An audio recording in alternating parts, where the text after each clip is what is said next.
আরজিকর কাণ্ডে প্রতিবাদের ঝড় কোনো মতেই থামছে না। কাদম্বিনী হত্যায় দোষীদের শাস্তি সহ মুখ্যমন্ত্রী ও স্বাস্থ্যমন্ত্রীর পদত্যাগের দাবিতে এবার সরব হয়েছেন এবিভিপির কর্মীরা। তারা বলছেন, এ রাজ্যের পুলিশ নারীদের নিরাপত্তা দিতে ব্যর্থ।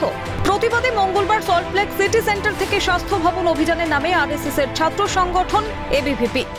তাদের একটাই দাবি যে এই ঘটনা আরজিকরের ঘটনায় নিরাপত্তা দিতে ব্যর্থ তারা, এবং সেই জায়গায় দাঁড়িয়ে তাই স্বাস্থ্যমন্ত্রী এবং মুখ্যমন্ত্রীর পদত্যাগ এবং অবিলম্বে দোষীদেরকে গ্রেপ্তার করে তাদের কঠিন থেকে কঠিনতম সাজা দেওয়ার। বৃষ্টি উপেক্ষা করেই এগিয়ে চলে তাদের মিছিল, কিন্তু মিছিল যখন সেন্ট্রাল পার্কে পৌঁছয় তখনই পুলিশি বাধার মুখে পড়তে হয় বলে অভিযোগ তাদের। ব্যারিকেড দিয়ে তাদেরকে আটকানোর চেষ্টা করা হয়। মিছিল আটকাতেই শুরু হয় পুলিশের সঙ্গে ধস্তাধস্তি। প্রতিবাদীদের মধ্যে বেশ কয়েকজনকে টেনে হিঁচড়ে তুলে নিয়ে যেতে দেখা যায় পুলিশকে।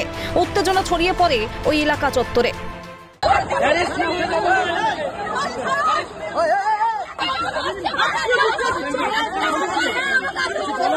শান্তিপূর্ণভাবেই আমরা মিছিল করছিলাম, আমাদের মিছিলে কোনো এরকম অশান্তির বিষয় ছিল না। কিন্তু এই রাজ্যের পুলিশ হচ্ছে স্টুডেন্টদের পাগল ভাবে, মিডিয়াকে পাগল ভাবে, মেডিকেল স্টুডেন্টদেরকে তো আরো বদ্ধ পাগল ভাবে। আর তাদের বিরোধিতা করার জন্য তাদের উপরে লাঠি চার্জ করে, তাদেরকে রীতিমতন পিটিয়ে পিটিয়ে এই বৃষ্টির মধ্যে আমরা দাঁড়িয়ে দাঁড়িয়ে রোডে নেমেছি জাস্টিসের জন্য। তাদেরকে পিটিয়ে পিটিয়ে মেরে দৌড়ে দৌড়ে ভাগানো হয়েছে। অভিযোগ, তাদের আন্দোলন থামাতে লাঠি চার্জও করে পুলিশ। ঘটনায় আহত হয়েছেন বেশ কয়েকজন, এমনকি কয়েকজনকে আটক করা হয়েছে বলেও জানা যায়। কিন্তু বিক্ষোভকারীদের দাবি, এভাবে তাদেরকে দমানো যাবে না।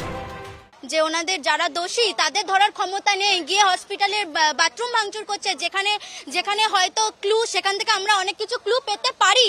এই র্যালি যাবে না, এই র্যালি কিন্তু তাদেরকে ছাড়তে হবে। তারা স্বাস্থ্য ভবনে স্বাস্থ্যমন্ত্রী তথা মুখ্যমন্ত্রী পদত্যাগের দাবিতে এই মিছিল তারা করছেন, এবং এই র্যালি তারা নিয়ে অবশ্যই স্বাস্থ্য ভবনে যাবেন। ক্যামেরা জ্যাকি সিং এর সঙ্গে বিক্রম রায়, কলকাতা নিউজ, কলকাতা।